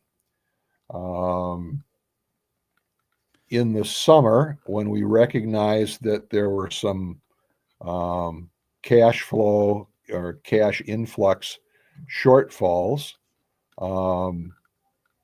each operator was required to pay an additional $3,000. And that was no surprise. It was in the contract. So nobody, other than grabbing their right butt cheek where their wallet was, because it hurt a little bit, nobody complained, and 100% of the operators paid that. Then additionally, there was a request that was not mandatory, that everyone, in addition to the $3,000, pay another $4,000, which may or may not be refunded when we close the book on Bouvet. And largely that'll happen if there's any excess funds from OQRS and QSLs and so forth. But I can tell you, from my perspective, I paid an extra $7,000. I don't expect to see a penny of it back. Right. So, John, just for you asking the question, I just want to know if you still want to go. on that trip. There was one other question. I didn't scroll back far enough earlier. And Josh, thank you. I think you mentioned that Pepe had, who we got some people that watch from over in Europe as well. And I think we may have answered this question, but he goes, "What has the team learned from former Bouvet expeditions, and how he succeeded in landing on the island with this regulatory bad weather and rough sea?" So I Yep. don't know if Pepe, I guess if you feel like your question was answered, please let us know. But I think Bob kind of covered that earlier, but I'll make sure to. I didn't hear that response. So Marv, tell me what you want me to do. I guess, yeah, just answer the question if you want to go through that highlight real quick. Sure. What has the team learned from former Bouvet expeditions, and how will you succeed in landing on the island? Yep. with Well, rough seas. What we've learned from former DXpeditions goes back at least to the 3 Yankee 0 Zulu expedition. I had 6 really close friends that were on that expedition. And so one of the things that I don't know whether the leadership team learned it, but I learned it to ask the question was the major reason why that DXpedition failed and they never put men on the island was multifold. The ship that they hired was a death trap. They experienced fires twice, and ultimately one of those took a complete drive line, engine, transmission, drive shaft, and prop offline. Wow. And the second thing was that they, although I don't know that it's been published, from what I've heard, they recognized that the helicopters, they had 2, were too small to land on the island. And because of that, they were trying to do it with Zodiacs. And they spent 6 or 7 days around the island waiting for the supposed calm or lessening. I think with the 3 Yankee 0 Juliet expedition, that taught the group a lot more about landing and the necessity of having a plan A and then multiple contingency plans, both to land on the island, but also to evacuate the island, to exit the island. And it could be an exit or it could be an evacuation, depending on weather conditions. Absolutely. So what is different in this team, again, to put it in perspective, the ship that we have, the Argus, or its sister, I mean, it's a 300-foot long icebreaker. It's not a converted fishing boat. It's robust. It has the size and the capacity to make the trip. Yeah, it's a huge boat for sure. The helicopters that we're taking, whether it's the Eurocopter that I showed you a picture of, or whether it's a Bell helicopter, which looks kind of like a Huey, those are our two possible items supplied. So we're not flying in a more sport type helicopter and depending on that. No. So those are 2 of the biggest lessons. 3YU0J, for cost considerations, traveled to the island from South America on a 65-foot 2-masted sailing ship. The crew was small, and that meant that the team members actually stood watch and steered the ship in the night. So that was the other thing that was looked at, was the robustness of the human capital resources. Oh, absolutely. Well, that's awesome. So, I mean, yeah, you guys have definitely stepped up the game for this one, and hopefully it'll be very successful. I mean, we're going to wish you the best from this. Another couple more comments I want to be able to share here. We are kind of coming to the top of our 2 hours here, just 15 more minutes. But Colin in VK, not a free holiday. No, it's not a free holiday. It is definitely some serious involvement and some cost associated with that for sure.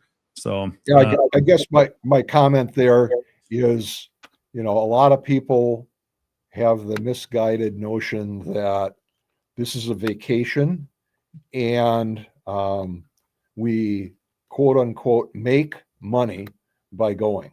Right. Not at all the case.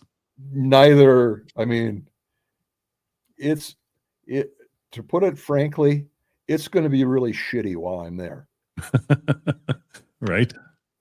That's funny. Another good comment from John. How much can I get for a kidney? I'll pay for the trip so he can go.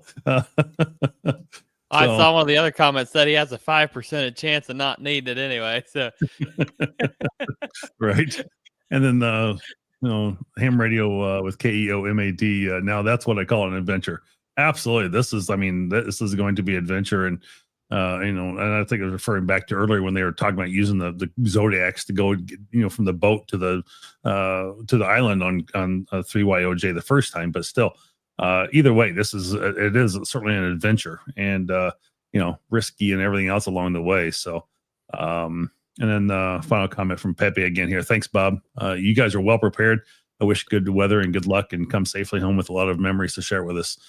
Absolutely. So we hope that will be a good positive outcome for Bouvet this time, and that you guys have really thought this through as a expedition to be able to make sure that it's successful in this case, and with the amount of money being spent on it. And it's not just your money, it's other people who've donated to this as well. They want that to be successful, so and hopefully it will be. So yep. And he says looking forward to the D Expedition KH2XX. So I think we all will be. I think we'll all be looking forward to that, to see how it turns out and what happens along with others. So Bob, DXCC, does a little bit of contribution. I know there's some other DX groups out there that also help contribute to this. And again, if you just want to give us a little information how, if somebody wants to help contribute to help make this successful, and whether it's $10 or $100, or if they've got 10,000 they want to donate towards this. Again, what's one of the best ways they can go about doing that besides just visiting 3YO? That's absolutely the best way. I've been at ham fests or ham conventions this year, and that started at Hamcation in February, and I was there to kind of promote a little bit, and then Visalia and Dayton. And I've been to a number of club meetings personally. And what I will say is, please don't send money, because our bank is in Norway and cash and checks are somewhat problematic to handle. And for record keeping and ease of contributions for anybody that wants to, the 2 links that are on the opening page of 3y0k.com are absolutely the best way. We track all of the contributions. We're not in real time, but we also have them, the call sign identified with the contribution gets posted on our website, and we have brackets of 0 to 49, 50 to 99, 100 to 249, 250 to 499, and up. And as Marv, as you said, every little bit helps. $10 probably isn't going to move the needle very much, but right. It's $10 more than we had. And for a while, I was going to the Hamfests with T-shirts, and I used to joke with the guys that came by and say, "This is the most expensive T-shirt you will buy." And for $100, we'd give you a T-shirt. We're out of those. We're probably not going to go back and order more. You'd have to consult the website. I know there is a level of contribution from an individual at which you get an early QSL sent. You don't have to pay OQRS. I can't tell you what it is. My head's too full. Yeah, if you just go click on sponsors on the top, there's you can see the corporate sponsors, club and association sponsors, Index, German DX Foundation, and then there's like the club supporters, $500 to $1,000 or $999, club supporter $250 to $499, other club supporters $100 to $249, and then individual donors, $1,000 of platinum or club gold, club silver, club bronze and stuff. So people donating, $100 to $249. So you get your name on that list, and then introductory supporters. Now, I know with other past DXpeditions, people who have donated, I guess I want to cover this just briefly. Other people who have donated to the DXpedition in advance like this does sometimes get a preferential heads up on their QRZ contact confirmation and things like that. Anything along those lines that may be an incentive for someone to share as well, possibly. I don't know that we're going to be doing anything in terms of, let's call it an outbound briefing for donors. The operating plan will be out there, frequencies, etc. One of the groups that I spoke to, the question was asked, so what are your tips? Probably, and these won't be new to any of the guys that regularly chase DX. I would say God gave you one mouth and two ears, that you use them in that proportion. And listen, and listen.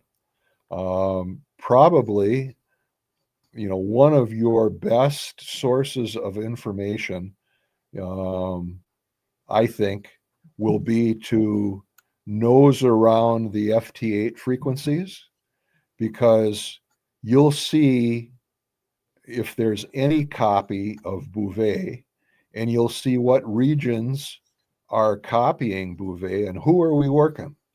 So that can be a guideline for you. I would say also use PSK Reporter, because you can search over the last 1 to 24 hours as to when we've been heard and where we've been heard. I didn't talk at all about the pilots, but we have pilots on every continent, and follow the pilots' communication. They will know what's going on.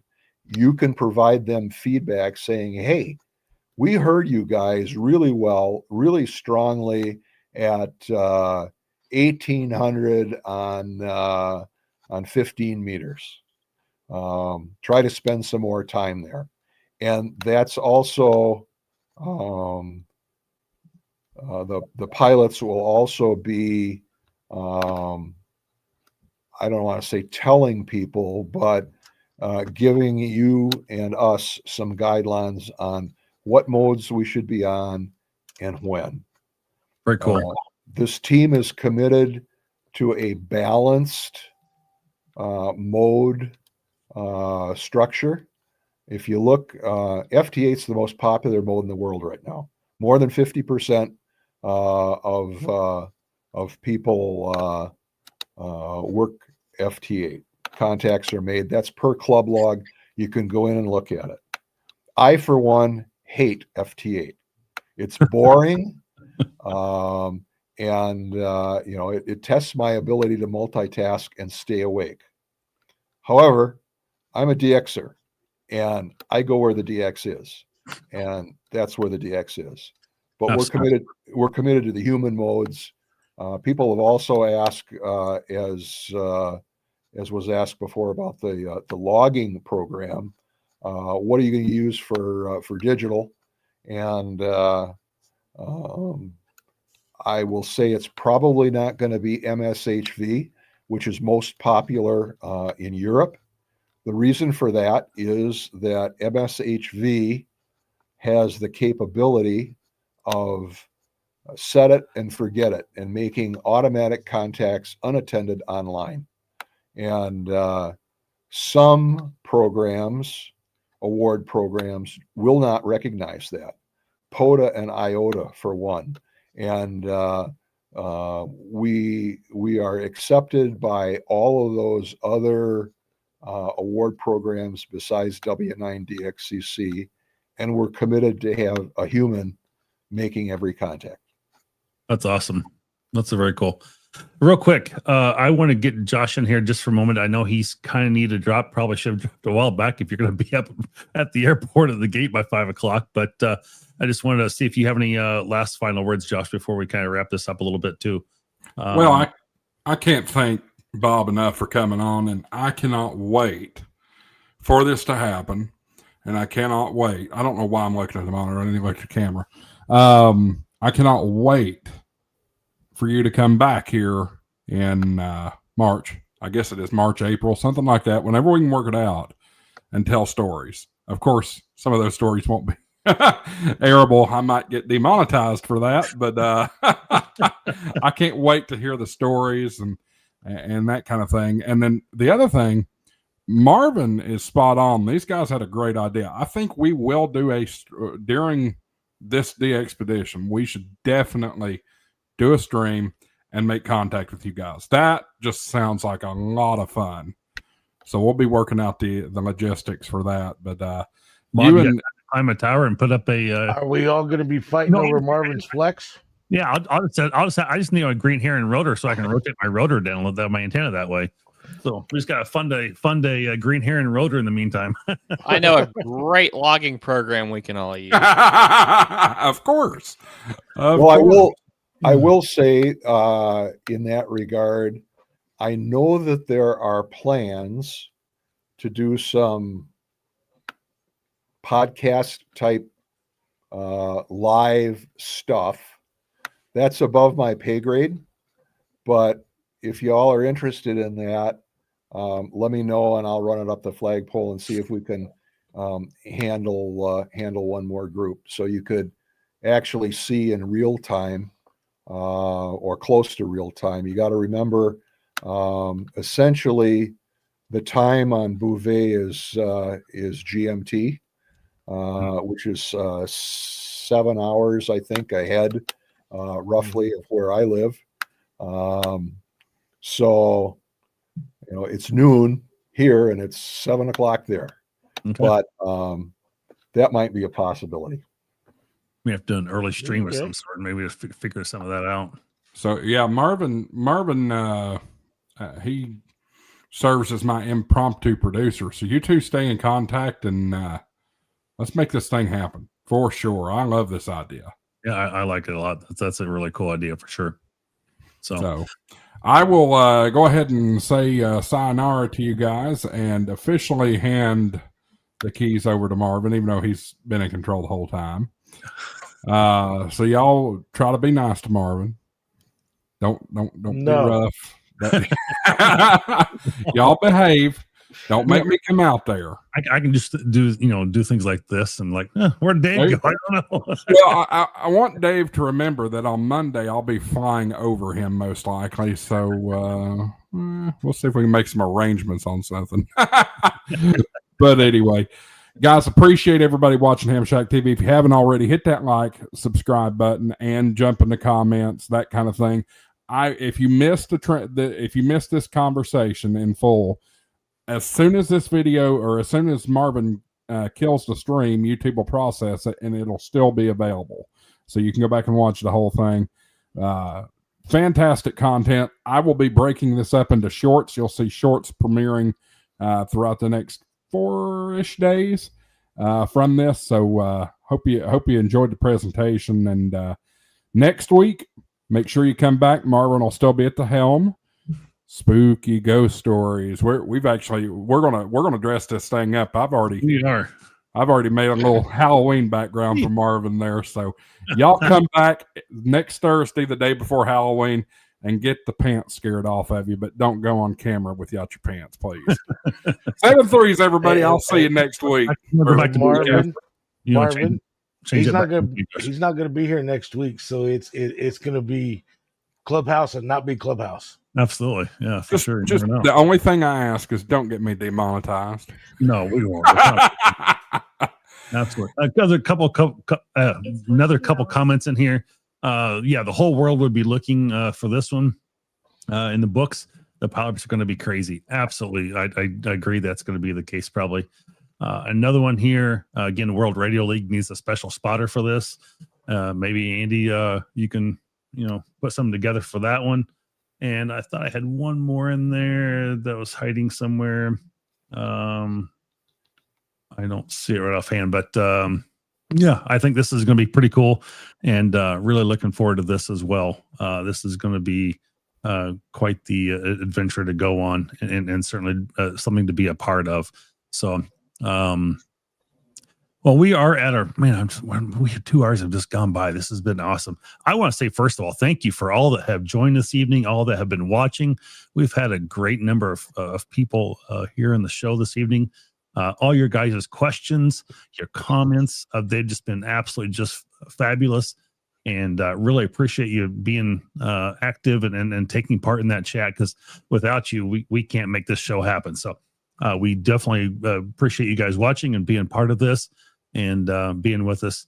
Bob, other than us trying to go out and give you some donations to help sponsor and fund this DXpedition, any other things that we can take away from this, and anything you want to add last minute here?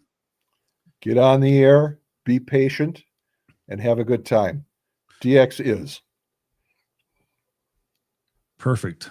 Absolutely. So we'll be looking forward to that. And Colin in VK says, remember, for 3 months I've confirmed 241 DXCCs, but no Bouvet yet. So, well, you've got yours coming. So absolutely. So that's going to be good for that along the way. So that's going to be awesome to do that. And it's a good time to get your DXCCs, get in there and try and run some of those. And if you haven't done DX chasing yet, you got time to do it before you get to Bouvet, so that you're prepared and ready to go, because it does take a little bit of a skill, I would say, to be able to do a little DXpedition, or to chase DX, I'm sorry, because you can't just, it's not like a normal contest weekend or maybe a POTA pileup of some sort. It takes a little bit of skill to get in there, and you can certainly do it in 100 watts. I think people are going to be, I think it's certainly capable, depending on propagation and weather and how you guys are running. Now, one thing I did notice, you guys said you're only running 500 watts. Are you going to be running anything more than that, or you just don't feel like you guys need to run more than 500 watts on that? The power outputs were selected because of fuel consumption and the ability to be able to bring fuel. That's a problematic part of the DXpedition. Okay. And you may recall, Marvin, I said that each camp will have 2 stations that are QRO. So full legal limit out. Oh, okay. I missed that. I'm sorry. So, and then the balance of them will be running 500-ish watts. Okay. So Andy is making me nervous. He's just making notes, trying to figure out how to do the spotter thing already. Oh no, he's been I think he's still chasing. Somebody said in the chat, chasing Mickey Mouse. I think he's still chasing that mouse. He might be, absolutely. I don't think he's got his speakers on. No, he's not. He's not talking there. So Yeah, I'm listening to you. Sorry, I'm trying to chase down this dumb mouse that got in my shack. I was right. absolutely. Well, Bob, it has been. I think I have to reiterate what Josh said. It's just been an absolute pleasure to have you in here this evening. Been great being in contact with you this fall. Like I said, Bob did my tower work for me back in September and did an absolutely fabulous job with it. And during that time, we were able to talk about him getting on this DXpedition team to go. And I thought, man, what a great opportunity that would be to be able to share that out. And so I appreciate you taking your time, your 2 hours this evening from your day to come and share this with others. And we just greatly appreciate that. This has been huge. And again, thank you for all that's watching and that's shared. It's time for a drink. Yep. My throat's starting to get a little dry too. I'm a little, I forgot to bring my water bottle down when I came. So I'm a little dry right now myself. So plus allergies have been hitting me hard today for some reason. So that's not helping me any either. But And say hi to your bride for me. I will glad to do that. I will let her know for sure. So, anyway, guys, Andy, anything from you? Thank you for sticking out with us this evening as well. Any other questions or thoughts? No, I will just reiterate what you said. Thank you so much for coming on here and joining us. It was a ton of fun. This has been just a fantastic stream. A lot of good information. I really enjoyed it. So thank you. And no, I do not need I might need a barn cat, but definitely not a cat for the shack. Thank you. But yes, thank you so much for joining us. It's been a lot of great information, and I'm looking forward to the debrief already. So, and to hunting you guys very much. So I'm super excited. It's your Pepe's chat there, Marvin.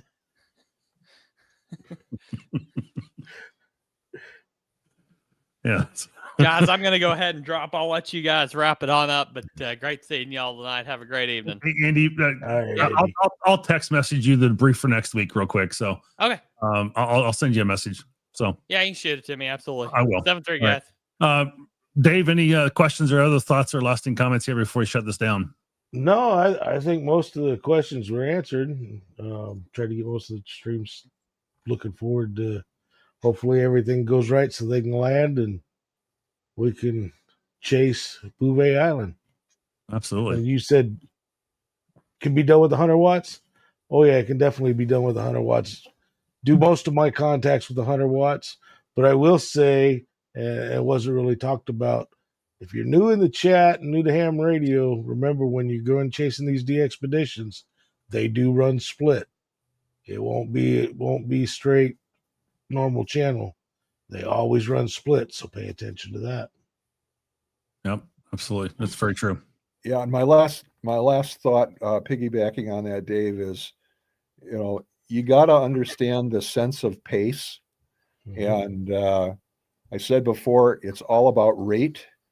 And the faster we can empty the queue, the better it is, because that means we complete more queues.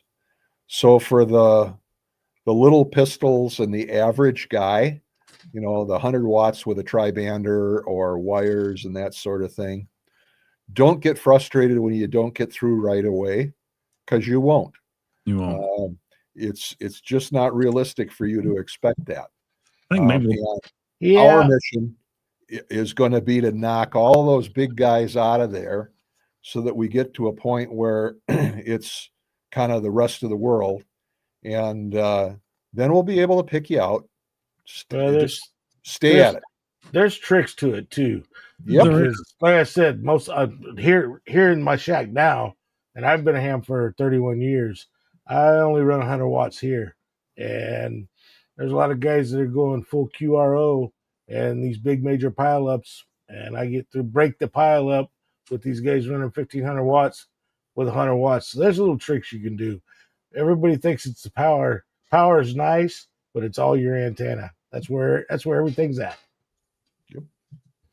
Well, that's the one thing. I think we'll have to come back and do another stream here at some point, talking about what the type of tricks you can do, and some of the things that you might be able to do to help prepare for a DXpedition, and when you want to chase one, or just maybe chasing contests in general. Anytime you do a contest, and sometimes a lot of that just comes down to your audio, having the correct parametric settings in your radios. Especially, I know the ones for Yaesu and what you need.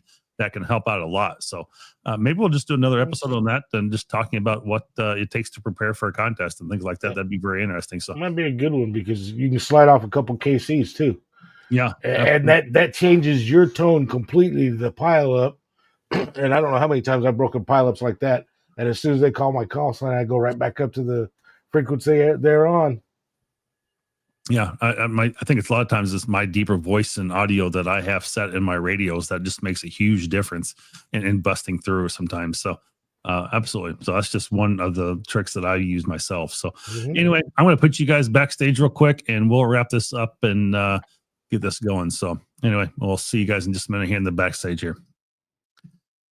Well, folks, thank you for joining again this evening. We've had a lot of you guys watching this and you're stuck it out with us this evening. I hope you found that this was a very educational and informative Ham Shack TV this week. So something I kind of put together again. I got to know Bob back in September and thought this would be a great time to bring this on and start talking about Bouvet and what it takes to prepare for a DXpedition. So just want to say thank you all. And I hope you'll again join us next week. We'll be talking about the fears of frequency. And you'll find out a little bit more about what that's going to consist of. And please share this out. Please share it with others. Again, I think it's a lot of good information out there, what it really takes to do this and run with the show. So, or for DXpedition. So thank you for joining the show this evening. And we'll catch you next week on Ham Shack TV 73.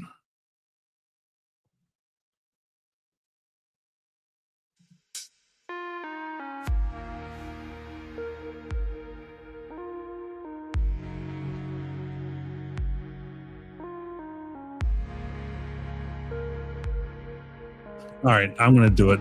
This Josh's money isn't everything. It's the only thing. And everyone has a price for the $1 Million Man.